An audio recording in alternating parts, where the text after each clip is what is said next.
Bien, a continuación, el doctor Juan Mauricio Torres, de IFUAP, México, nos va a dar la plática Entrelazamiento cuántico y la segunda revolución cuántica.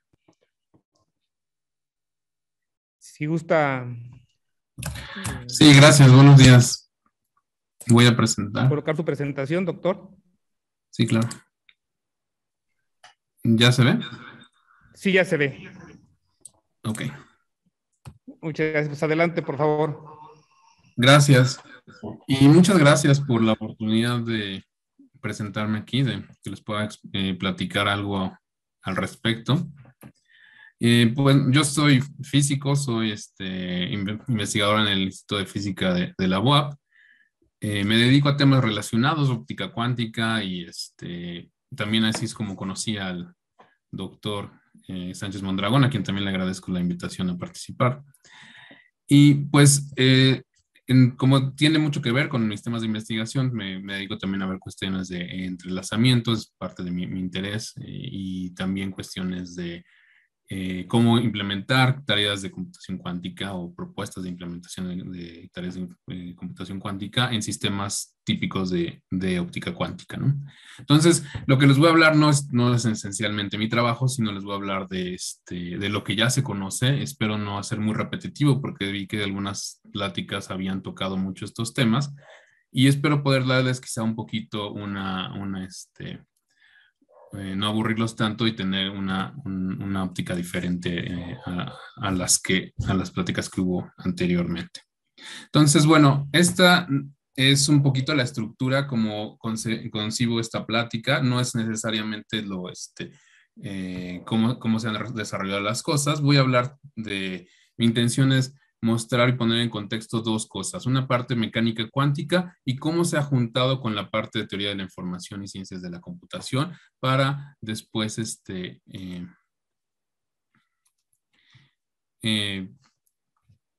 llegar a lo que se conoce hoy como información y computación cuántica, ¿no? Y bueno, es justo decir que los dos casos ha habido revoluciones tecnológicas muy importantes, ¿no? La mecánica cuántica pues ya tuvo su primera etapa de crecimiento donde se ha podido llegar a un desarrollo tecnológico muy importante. De hecho, esto, como les digo, es solo de mi plática, pero creo que sería justo también poner una flechita hasta el otro lado, de aquí de la primera revolución cuántica hasta la revolución informática, porque pues mucho tuvo que ver y mucho ayudó el desarrollo de la mecánica cuántica en el desarrollo de la era de la información gracias al desarrollo de los transistores y los microprocesadores, ¿no? Entonces, bueno, primero lo que les voy a platicar es ciertas bondades de las dos partes, muy poco de esta parte, porque mi área de experiencia es en la derecha. Después, cómo se juntan y lo que conocemos ahora como segunda revolución cuántica, ¿no? Que no es necesariamente, no es solamente información y computación cuántica, sino va más allá. Yo solo voy a hablar sobre eso, pero la revolución cuántica, podemos esperar cosas con el apellido cuántico en un futuro no muy lejano, en muchas otras cosas, ¿no? En cuestiones de biofísica, ya se habla de biología cuántica y también de sensores cuánticos y simulaciones cuánticas y cosas por el estilo, ¿no? Entonces, hay toda un desarrollo tecnológico muy importante y pujante en los últimos años. Entonces, primero déjenme contarles un poquito sobre mecánica cuántica, lo que se ha desarrollado y lo que quizá es lo que más se conoce. Pues bueno, ya sabemos, tenemos más de 100 años con mecánica cuántica. Podemos pensar, esta foto que está aquí es de cuando yo estaba en la licenciatura, por ahí en el 2005 precisamente, cuando se celebró el centenario de la mecánica cuántica, después a partir de la explicación de Albert Einstein sobre el efecto fotoeléctrico, ¿no? Ese fue un póster que hicieron en la Facultad de Ciencias de la UNAM, donde se ven aquí algunos de los partícipes del desarrollo principal o inicial de la teoría cuántica, ¿no? Podemos ver aquí a Max Planck, Albert Einstein, Niels Bohr, aquí está Heisenberg, perdón, Feynman, y bueno, otros más, ¿no? Y bueno, lo importante de tener ahora una nueva teoría es que nos permite también resolver cosas de manera diferente, ¿no? Y utilizar los nuevos conceptos que nos otorga para poder implementarlos en nuevos desarrollos, ¿no? Y eso es lo que se ha hecho. Uno de esas nuevas propiedades que nos brinda la mecánica cuántica es la dualidad onda-partícula, que quizás muchos han escuchado. El experimento famoso de la doble rendija lo puede explicar, en donde si tenemos un haz de electrones que pasan por dos rendijas, pues lo que se crea en una pantalla que recibe el impacto de los electrones, se crea un patrón de interferencias muy parecido a lo que pasa cuando tenemos difracción de ondas. Y eso pasa por la naturaleza ondulatoria de los electrones.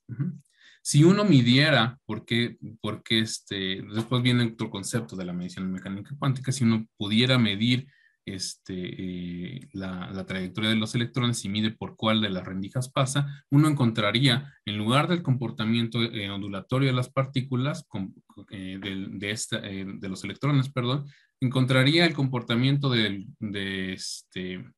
corpúsculos o de partículas de los electrones y tendría uno simplemente dos franjas, ¿no? Entonces, esta propiedad es con la que tenemos que vivir en la naturaleza cuando las cosas son muy pequeñas, pero es algo que también nos ha brindado nuevas formas de entender la naturaleza y de poder resolver problemas, ¿no?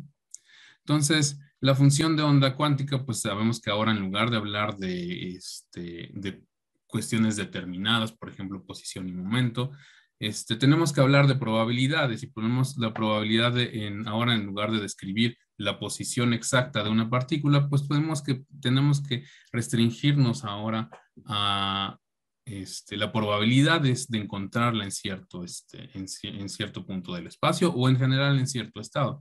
Este es el oscilador armónico clásico que nosotros en físicos nos encanta trabajar. Aquí vemos una masa sujetada a un resorte que está simplemente oscilando y pues el movimiento aquí lo podemos describir simplemente, si esto es muy masivo, pues lo podemos describir simplemente por el centro de masa. ¿Y qué hace? Pues simplemente está haciendo oscilaciones armónicas.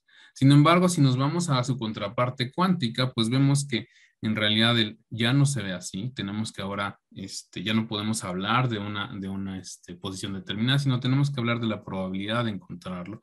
Y eso pues es un caso particular y muy sencillo de un oscilador armónico cuántico, o la función de onda de un oscilador armónico cuántico que oscila también de una manera muy similar, pero pero con un paquete de ondas y esto lo que significa es que la probabilidad o la distribución de probabilidad está oscilando en el tiempo, ¿no?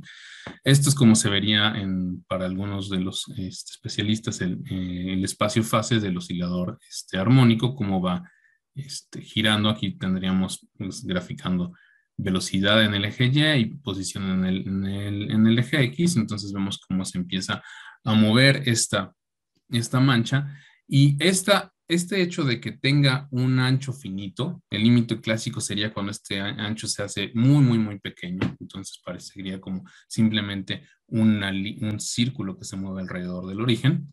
Pero ese sería el límite clásico. Si no, de no ser así, pues tenemos una anchura finita, lo cual nos implica también un principio de incertidumbre que fue acuñado por Heisenberg y quizá muchos ya lo han escuchado, pero lo que nos dice básicamente, la idea básica de mencionarlo, es decir que pues no podemos medir la posición y el momento de manera simultánea con mucha precisión. Si medimos con precisión, si intentamos medir la posición con mucha precisión, vamos a perder toda la precisión sobre la velocidad.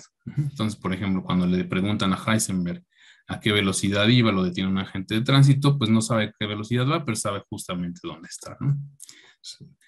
Bueno, pero esto es parte del comportamiento ondulatorio de las partículas. Sin embargo, esto es una propiedad de ondas, ¿no?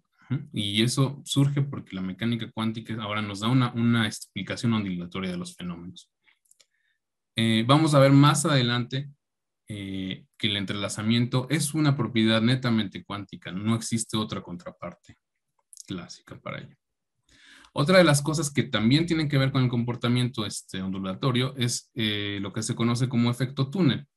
Es decir, por la propiedad ondulatoria, las partículas pueden atravesar barreras que las partículas clásicas no podrían.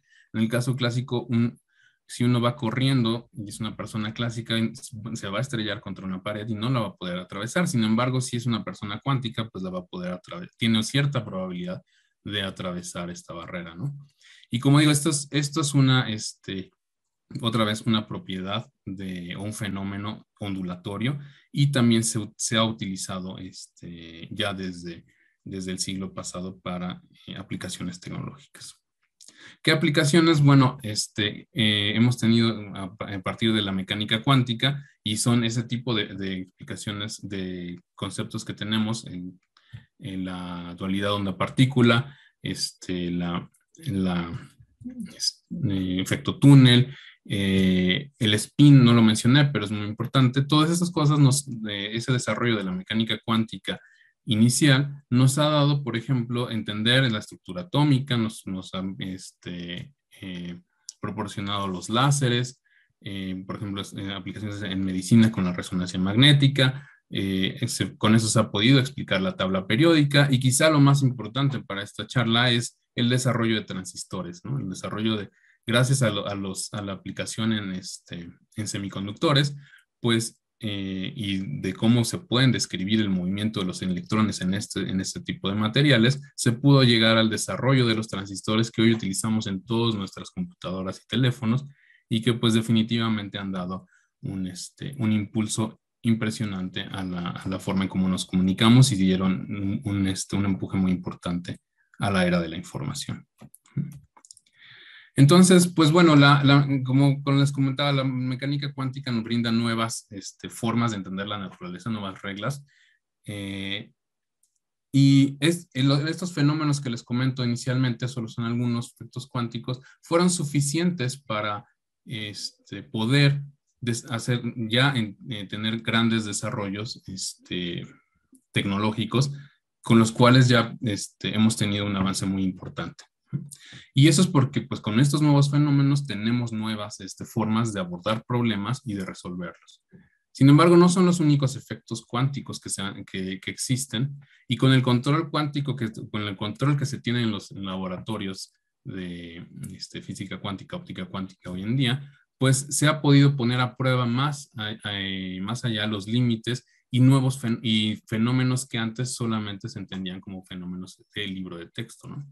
Y eso es lo que pienso mostrarles un poquito más adelante sobre uno de ellos, el que va a jugar el papel principal en esta charla, es el entrelazamiento cuántico. Hoy en día ya se pueden preparar este tipo de cosas y ya se pueden, este tipo de estados, y ya se puede hablar de desarrollos que vayan en esa dirección. Entonces, quisiera hablar un poquito aquí solamente de criptografía, porque esto ha sido un gran éxito de teoría de la información. Nos brinda una manera segura de comunicarnos. Sin embargo, vamos a ver, mi intención mostrarlo aquí es ver que hay cosas buenas de la computación cuántica que nos van a ayudar bueno, parte quizá negativa por el hecho de que vamos a poder romper cuestiones criptográficas, pero después vamos a ver cómo la misma teoría, el mismo desarrollo cuántico nos va a ayudar a curar ese efecto, ¿no? Entonces, bueno, rápidamente ustedes seguramente debe haber expertos aquí, no quiero aburrirlos con esto, pero bueno, la criptografía es la idea nada más de codificar ciertos mensajes, ¿no? Y es muy antiguo. Desde la antigua Grecia se tenían dispositivos como una cítala, donde tenían un listón de cuero, y lo enrollaban en una vara con una sección transversal, tipo hexagonal, y entonces, pues, escribían su mensaje y para poder leerlo otra vez tenían que enrollarlo en un palo de la misma sección transversal y poder descifrarlo, ¿no? Es un método arcaico de encriptación, pero pues bueno, resulta, ¿no? Este, en la Segunda Guerra Mundial, pues todavía no existían eh, las computadoras como las tenemos hoy, entonces se utilizaba métodos sencillos criptográficos que después fueron también eh, pues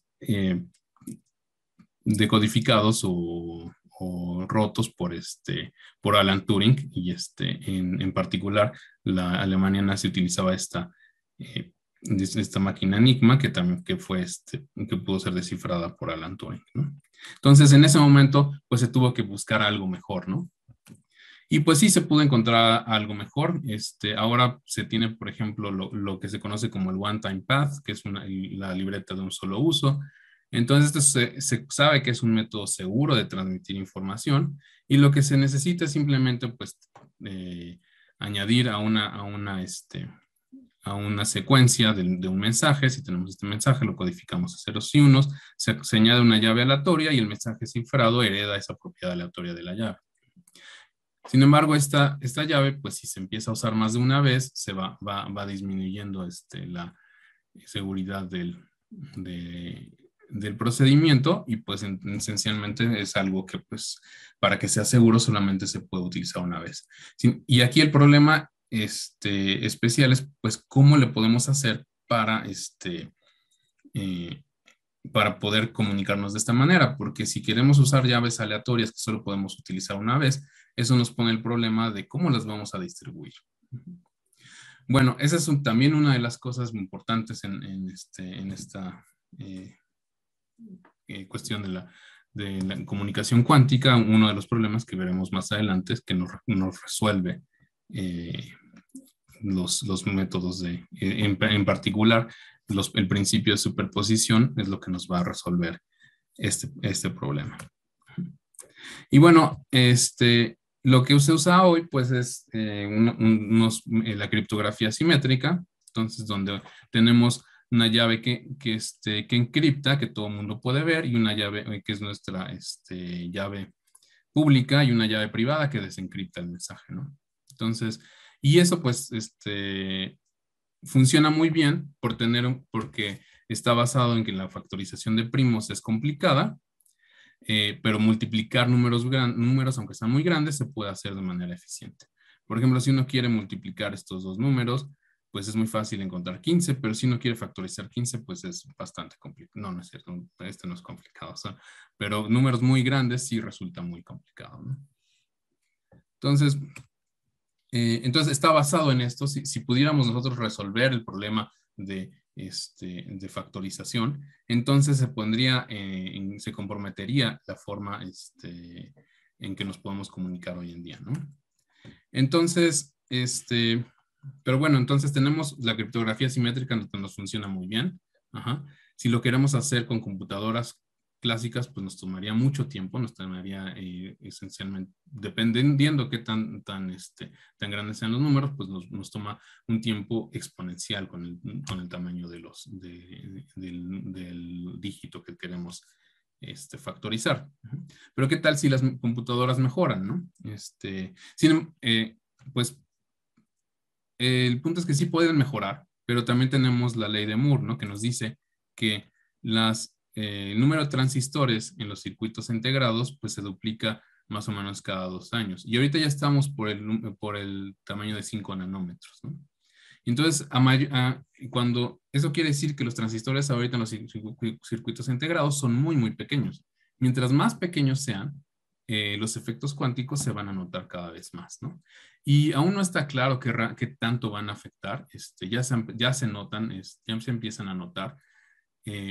Sin embargo, pues está claro que habría un límite que no podría ir más allá, ¿no? Entonces, se tendría que, y visto desde este punto de vista, pues Si pensamos que ya no que va a llegar a un límite donde no vamos a poder seguir mejorando las computadoras clásicas, pues entonces podríamos pensar que nuestra transmisión con criptografía comunicación con criptografía asimétrica es segura.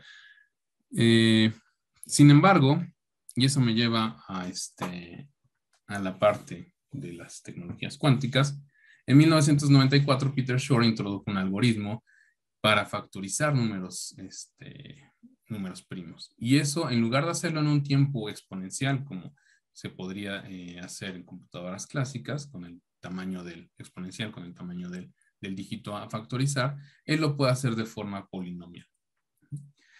Y entonces, pues, eso quiere decir que pues, nos está comprometiendo la comunicación como la conocemos hoy en día. Ahora, esto es nada más para poner un ejemplo, no voy a hablar tanto sobre el algoritmo de Shor. El algoritmo de Shor usa algo que se llama transformada de Fourier cuántica, y lo que sí es importante y voy a mencionar más adelante es que algo que está detrás de por qué funciona bien todo esto es el entrelazamiento.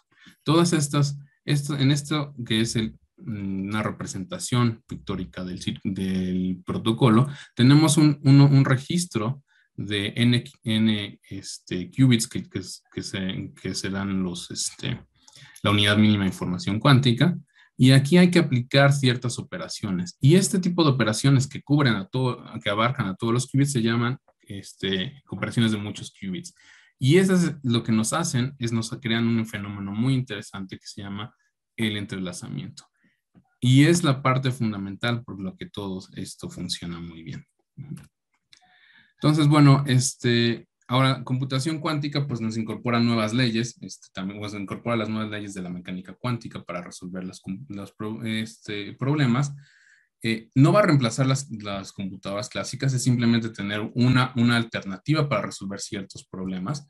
Y entonces, lo bueno es que nos resuelve buenos problemas que eran muy complicados de resolver clásicamente, sin embargo, nos compromete otras cosas que dependían de esos problemas que fueran complicados, como la criptografía simétrica. La buena noticia es que pues sí podemos mejorarlo y también lo podemos mejorar haciendo uso de la mecánica cuántica.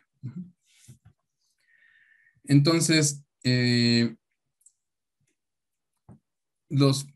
uno de los fenómenos cuánticos que tenemos, que podemos utilizar, que podemos explotar, es la superposición de estados cuánticos, ¿no? Y en cuántica, cuando hablamos describimos sistemas cuánticos, hablamos de describirlos en términos de un vector de estado, o a veces le llamamos ket, ¿no? Entonces, un ket nos puede decir si el estado de un sistema. Podríamos pensar que un estado está como había dicho el doctor Sáenz Mondragón, un trompo girando o un trompo acostado. Pero podríamos pensar en una persona feliz o contento, algo por el estilo. Esos no son estados cuánticos, pero solamente una caricatura de lo que podría pasar, ¿no? Entonces, en el mundo cuántico los estados son discretos, pueden estar en estados discretizados, y entonces podríamos tener, por ejemplo, un estado una partícula en un estado y otra partícula en otro estado. Pero lo bonito de ello es que no solamente pueden estar en el estado A y en el estado B, o en el estado contento y el estado enojado, sino pueden estar en una superposición de ambos estados. El ejemplo más famoso es el de un gato de Schrödinger, donde tenemos un gato encerrado en una caja, tenemos aquí algún átomo radiactivo que tiene cierta probabilidad de caer, y entonces si decae, activa un mecanismo que rompe una botella de veneno y mata al gato, ¿no? Entonces aquí esto podría estar en una superposición de decaer y no decaer, y entonces el gato estaría en una superposición de estar vivo o muerto. Esto es como se concibe hoy en día el gato de Schrödinger, que son dos estados que tienen un análogo clásico, que son los que había mostrado anteriormente, que tienen que ver con el oscilador armónico, y estas cosas que se ven aquí en medio son efectos cuánticos que que desaparecen en el límite cuando estas cosas se hacen muy delgaditas, pero que nos indica que que los estados son, aquí tenemos efectos cuánticos. Y bueno, pues ya hablé un poquito del qubit, pero pues sería buena idea mencionarlo un poquito más a detalle. Entonces, pues el qubit es el análogo al bit, pero el análogo cuántico es la unidad mínima de información cuántica.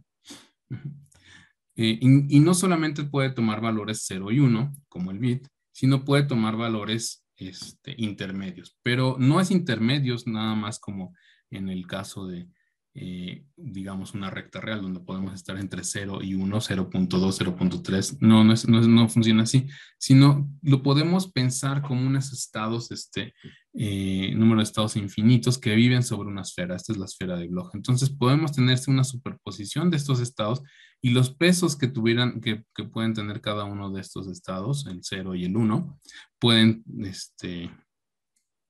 estar cambiando. Ajá. Y podemos definir el bit de esta forma, con el 0 arriba y el 1 abajo, pero también podríamos definir nuestro bit con otros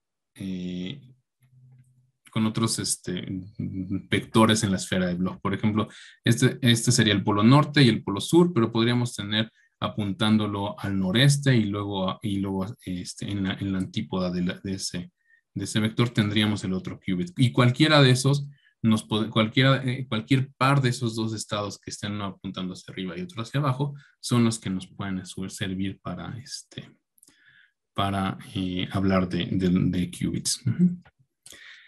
Entonces, y esto, por ejemplo, una propiedad interesante es que una vez que los medimos, podemos tener aparatos que se especializan a medir estos dos. Lo pongo aquí, por ejemplo, este es un aparato que mide nada más los qubits, bueno, no mide nada más, pero se especializa en medir los qubits que están norte-sur.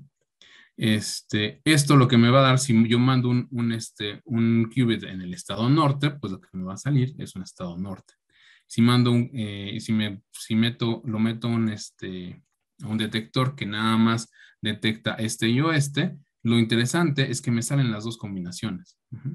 Aquí, por esta propiedad de superposición, lo que hace esto es que me puede medir las dos posibilidades, medir como al este o al oeste.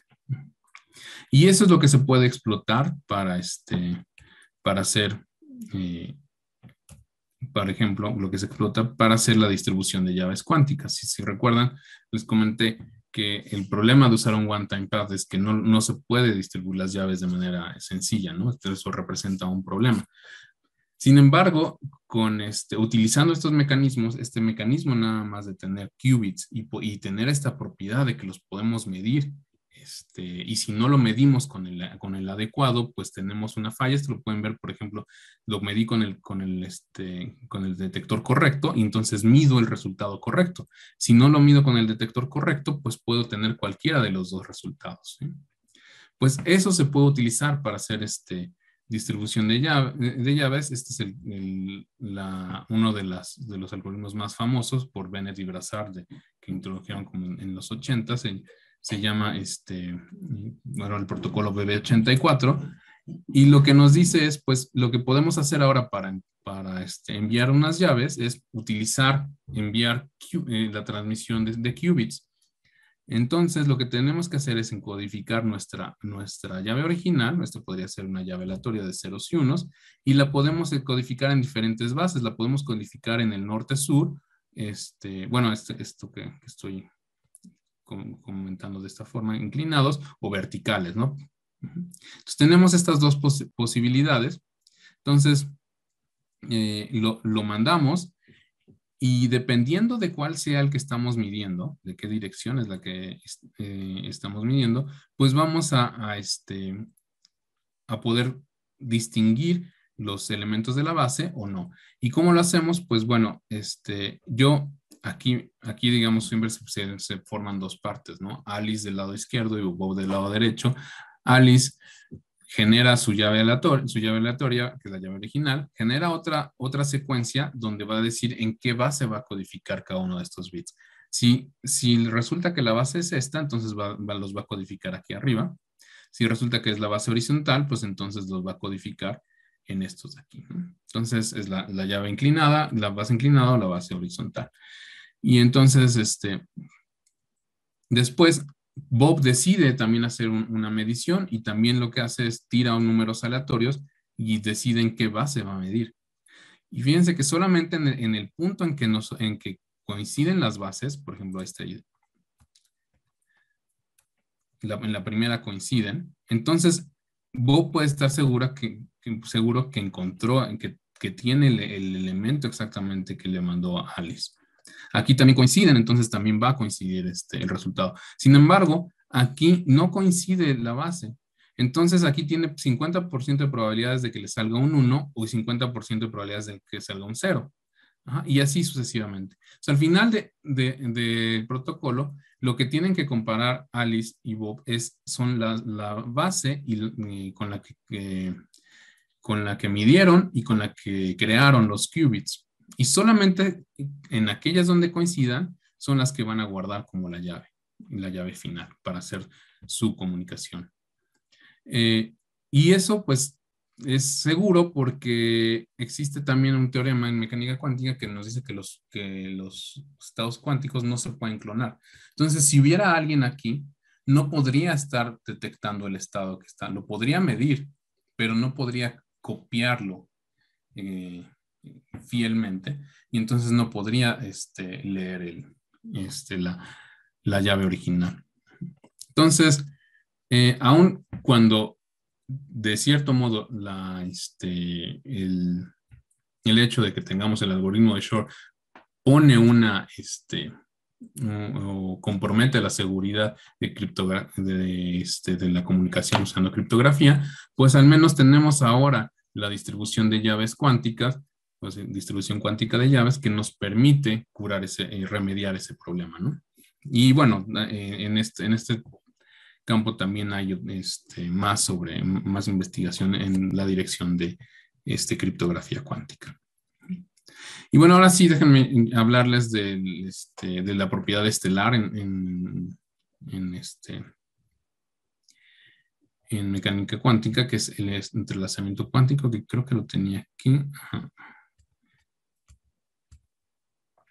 Y pues bueno, el entrelazamiento cuántico, como vamos a ver a continuación, está íntimamente ligado en lo que se puede hacer para en comunicación y e información cuántica, ¿no? Y computación cuántica. ¿Y qué es un estado? ¿Qué entendemos por entrelazamiento? Es una relación, una correlación que existe entre dos partículas, ¿no? Por ejemplo, aquí estoy haciendo una caricatura con dos espines arriba abajo, y esto debe pensarse como algo, esto es invisible, es alguna propiedad que los está juntando, ¿no? No hay un lazo físico entre ellos, es simplemente algo que no hay nada entre ellos que los esté amarrando, simplemente el estado que los describe a los dos va a estar correlacionado aun cuando se separen por mucha distancia, ¿no? Entonces, por ejemplo, si nuestros amigos Alice y Bob comparten dos partículas y están entrelazadas, las podrían estar midiendo en un qubit 0,1 y en más un qubit 1,0, ¿no? Entonces, en este caso, el entrelazamiento lo podemos ver como una superposición de estados, pero ahora de estados de dos partículas, ¿no? Una superposición específicas de estados de dos partículas. Entonces, bueno, el entrelazamiento también típicamente se define como lo que no es. Un estado es entrelazado si no es producto. Si sabemos los estados cuando tenemos en mecánica cuántica, si tenemos dos estados, simplemente los multiplicamos, hacemos el estado de A por el estado de B y lo escribimos aquí simplemente. Por ejemplo, sería un qubit A en el estado 0, un qubit B en el estado 0 y los ponemos simplemente como el 0, 0. Y también tenemos otros tres, ¿no? Son 4 estados los que los forman, 0, 1, 1, 0 y 1, 1. Entonces, un qubit que está entrelazado no lo podemos escribir así, como multiplicando estos. No podemos escribirlo de esta manera.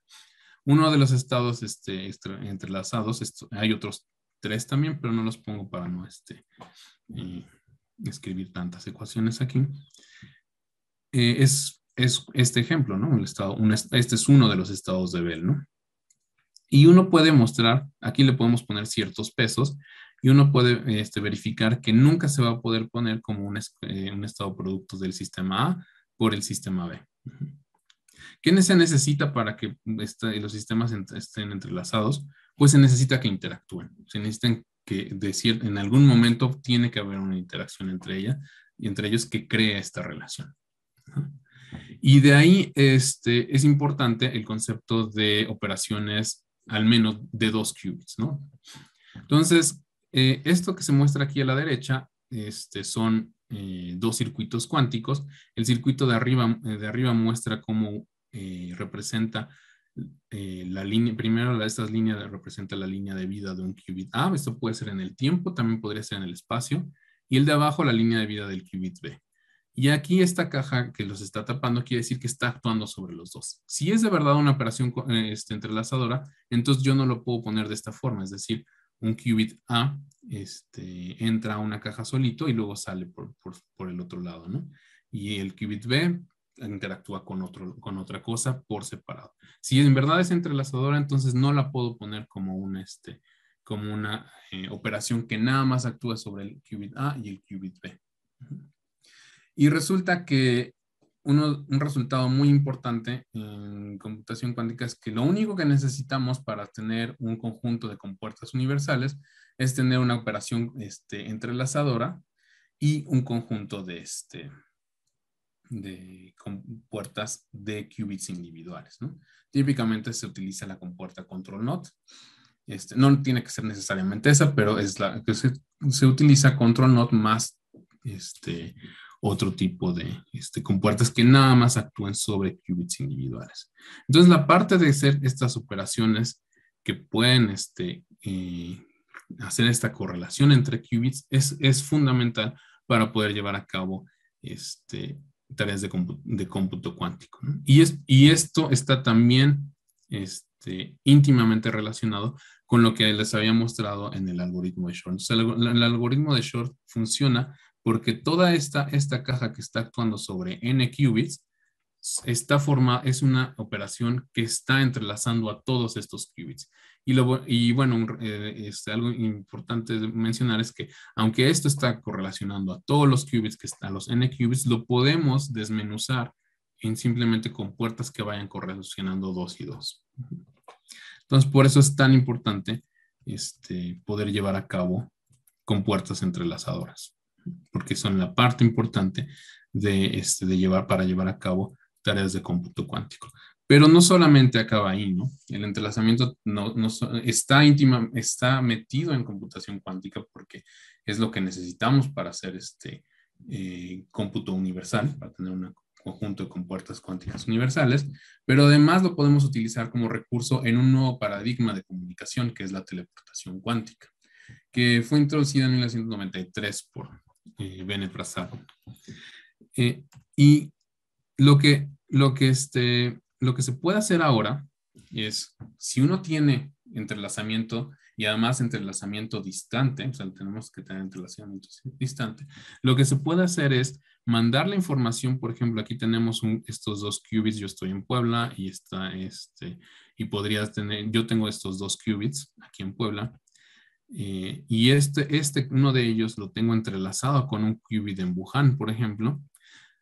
Tan solo con hacer operaciones en Puebla, se puede mandar el estado de este qubit al estado que está en Wuhan. Y eso solamente haciendo operaciones aquí. ¿Qué es la parte complicada? La parte complicada es generar el entrelazamiento distante, porque el entrelazamiento es una propiedad muy frágil. Entonces no es como que podamos poner a interactuar los 2 espines y luego guardar uno en una cajita y llevárnoslo, ¿no? Entonces resulta bastante complicado poder generar ese tipo de información. Ahora, ¿cuál es la parte importante?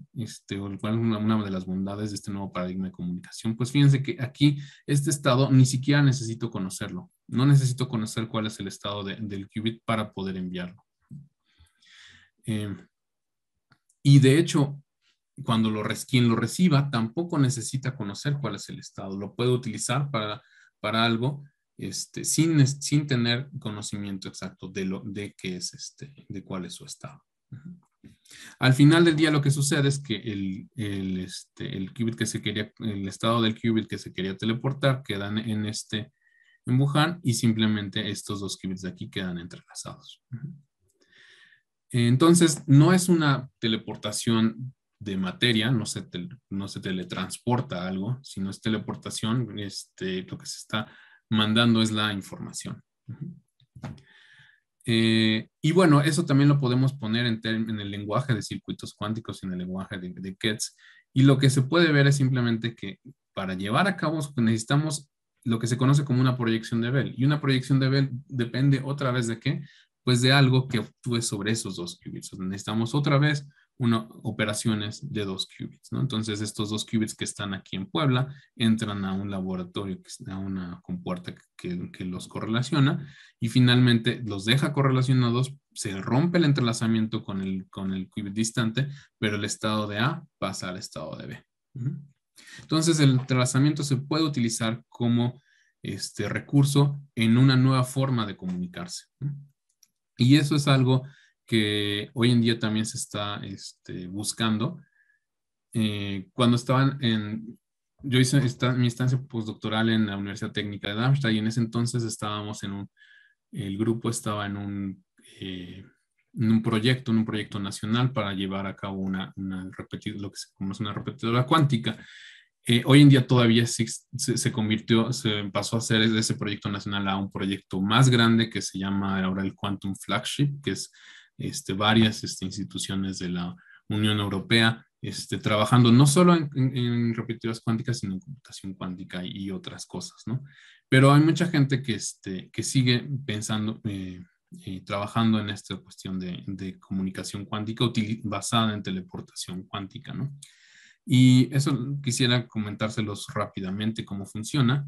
Pues como sabemos, como les comento, este nuevo paradigma de comunicación está basado en crear entrelazamiento distante. Y ese entrelazamiento es muy difícil de llevar a cabo. Entonces, para poder llevarla a cabo, se introdujo el concepto de una repetidora cuántica en analogía de lo que se conoce, de lo que se tiene en una repetidora clásica, que es que si queremos mandar una señal muy, muy lejos, pues y hay un obstáculo intermedio, pues ponemos alguna antena para recibir la información y después retransmitirla. Aquí funciona, la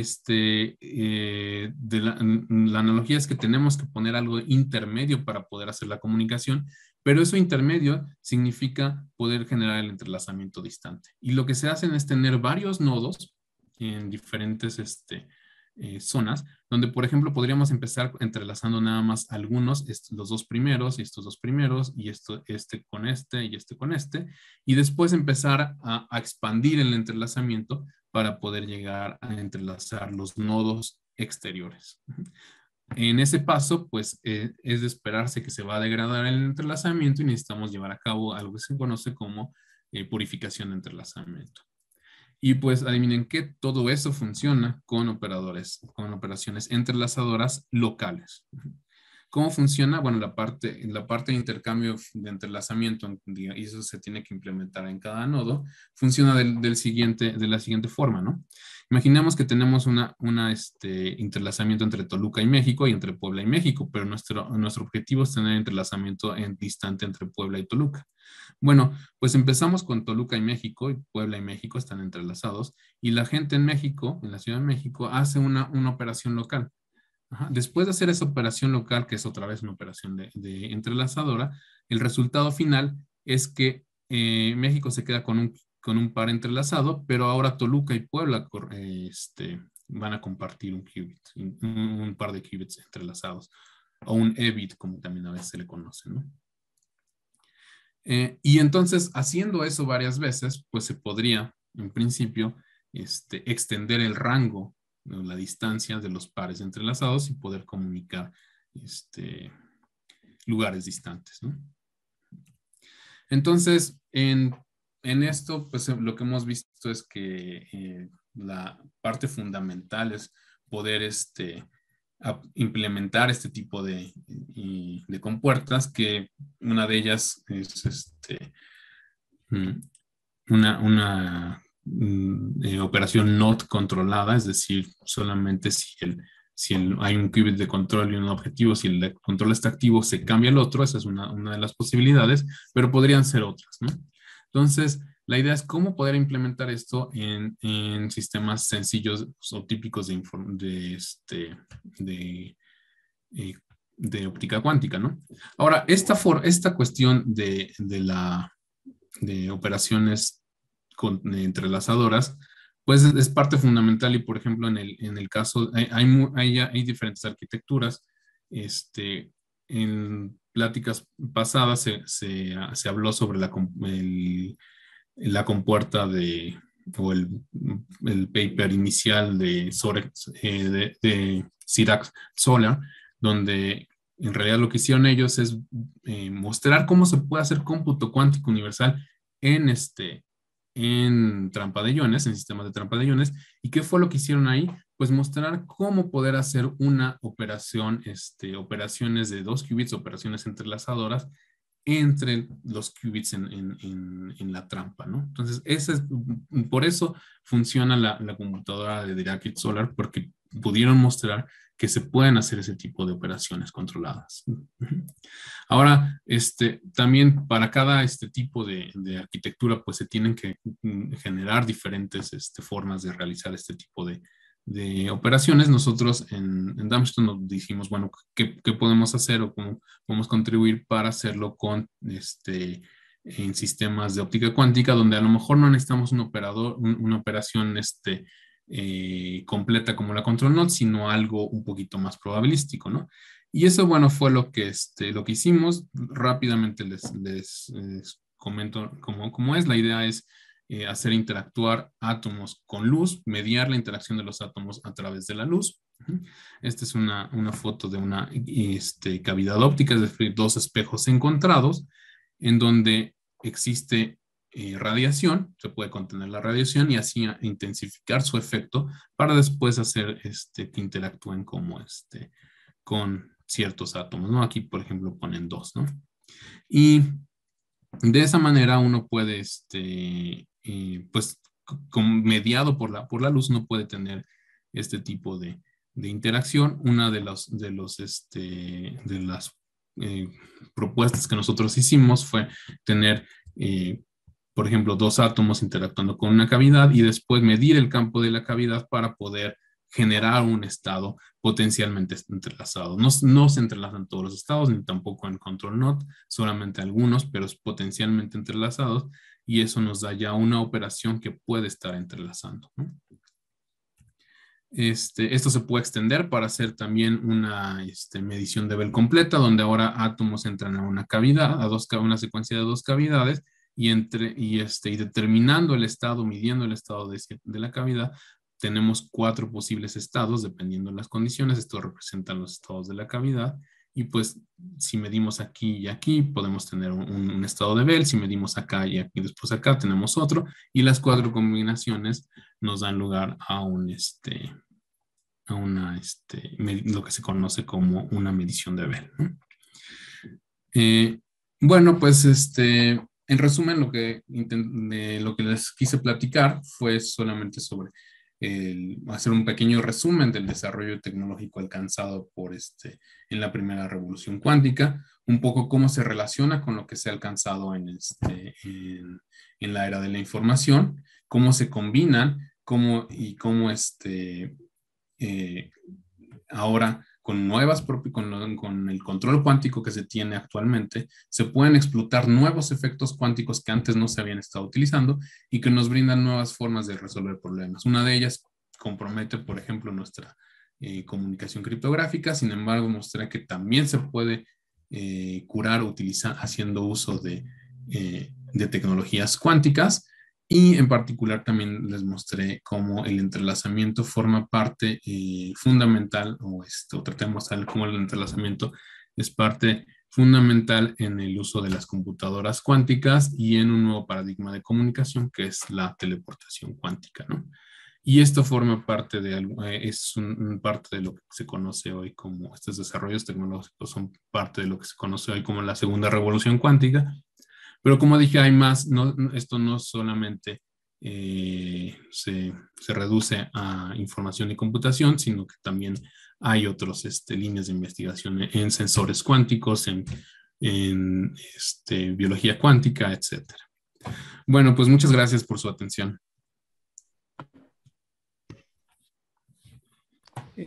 Muchas gracias, doctor Juan Mauricio Torres, por su amena charla. Gracias. Debo reconocer que me perdí un poquito en algunos aspectos ya de la parte de física cuántica, pero bueno, pues un acercamiento desde la física al tema que nos ha ocupado ayer y hoy, de cómputo cuántico, ingeniería software cuántica. Bueno, hay una pregunta que nos hacen en Facebook, Sandra Muñoz. Sí. Pregunta, ¿cuál sería la analogía de la teleportación cuántica al mundo de bits? Si eso es una nueva forma de comunicarse, los medios de comunicación, ¿cómo se adaptarían? Por ejemplo, el cableado. ¿El cableado para hacer teleportación cuántica? ¿El cableado para hacer teleportación cuántica? Sí, así está formulada la pregunta. Los medios de comunicación, ¿cómo se adaptarían? ¿Teleportación cuántica? Sí, así está formulada la pregunta. Los medios de comunicación, ¿cómo se adaptarían? ¿Teleportación cuántica? Ok. A ver, quizá valdría la pena que regrese a mi... A ver, quizá valdría la pena que regrese.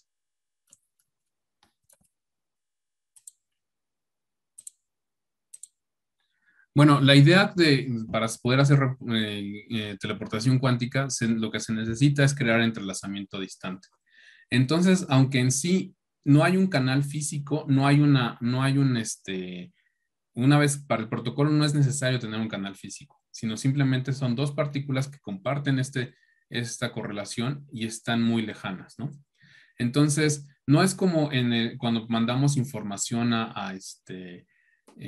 o que recibimos información por ondas de radio, donde esas ondas se pueden interceptar y nos interceptan la información. Eso no existe, ¿no? Sino es la correlación que no se ve, que no tiene nada de por medio, y lo que nos va a brindar la magia de esta comunicación, ¿no?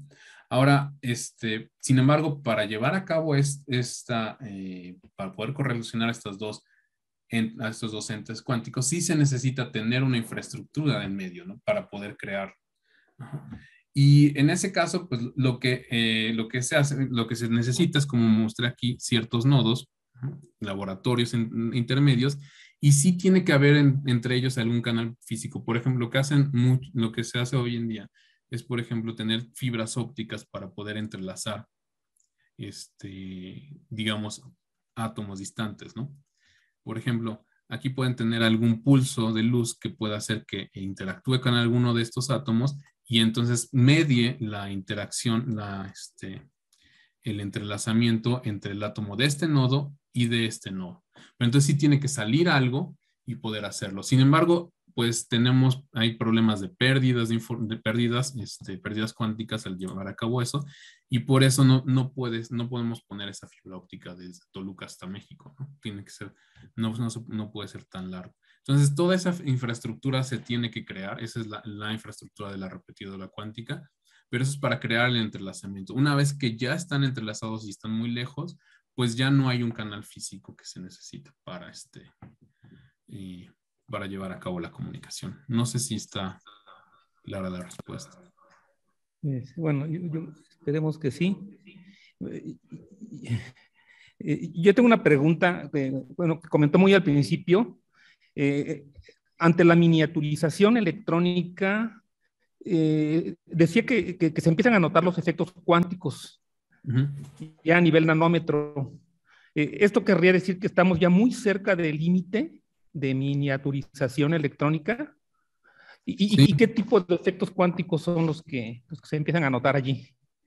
Por ejemplo, efecto túnel, ya es uno de los que de hecho ya se conoce que existen ya a este tipo de escalas, ¿no? Entonces, poder llevar a cabo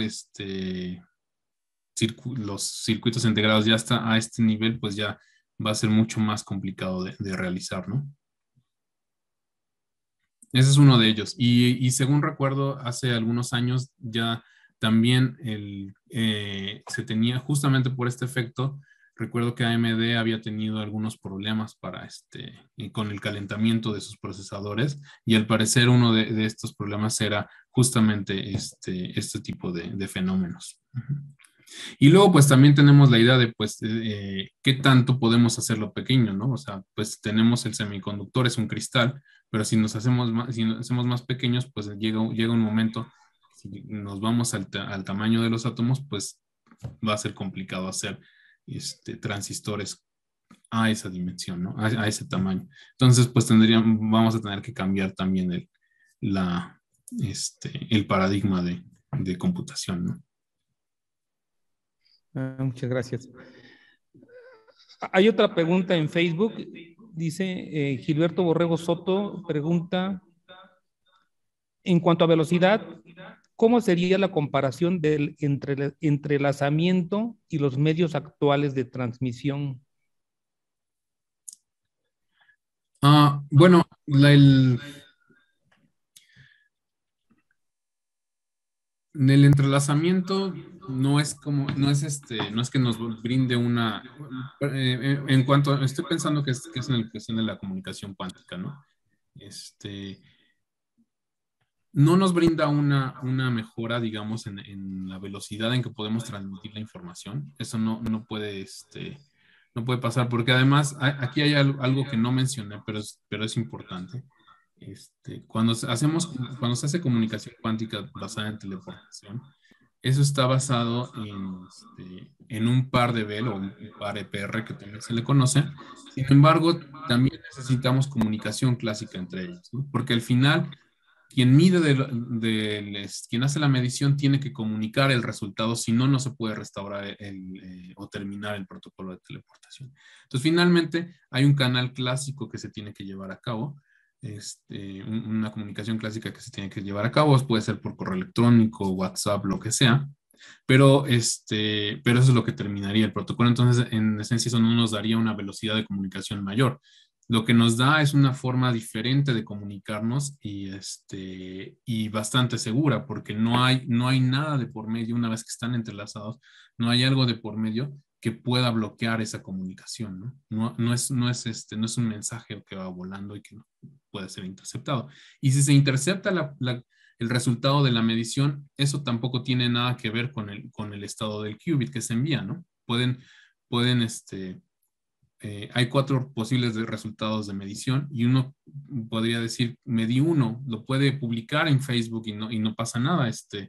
Eso no tiene nada que ver con el estado del qubit, ¿no? Entonces es un poco en la seguridad y en el hecho de una nueva forma de comunicarse, porque además no necesito conocer el estado del qubit, por ejemplo.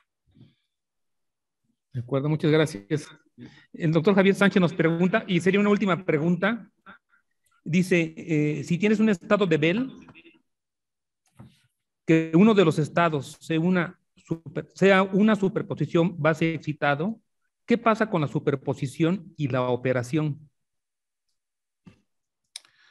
Si tienes un estado de Bell, que uno de los estados sea una superposición base excitado. Ajá. ¿Qué pasa con...? Creo que no No sé entiendo si... la superposición de la operación. No entiendo bien esa pregunta. No sé qué superposición de operación se refiere. Supongo que es la operación que se necesita para generarlo. Quizá sea eso, no sé. Sí, adelante, por favor, doctor Javier Sánchez. Oye, Mauricio, si en la esfera de Bloch no estás en los polos, ¿Sí? ¿sí? Entonces estarías en una superposición, pero aparte traes una fase, ¿sí? Por el mismo, digamos, por las componentes del dipolo. ¿Qué pasa ahí? O sea, no lo tienes exactamente el polo, o sea, cuando estás en cualquiera de los polos no hay componente dipolar externa, ¿sí? Solamente inversión atómica. Pero si lo tengo en un punto intermedio, va a haber componente dipolar. ¿Qué pasa allí?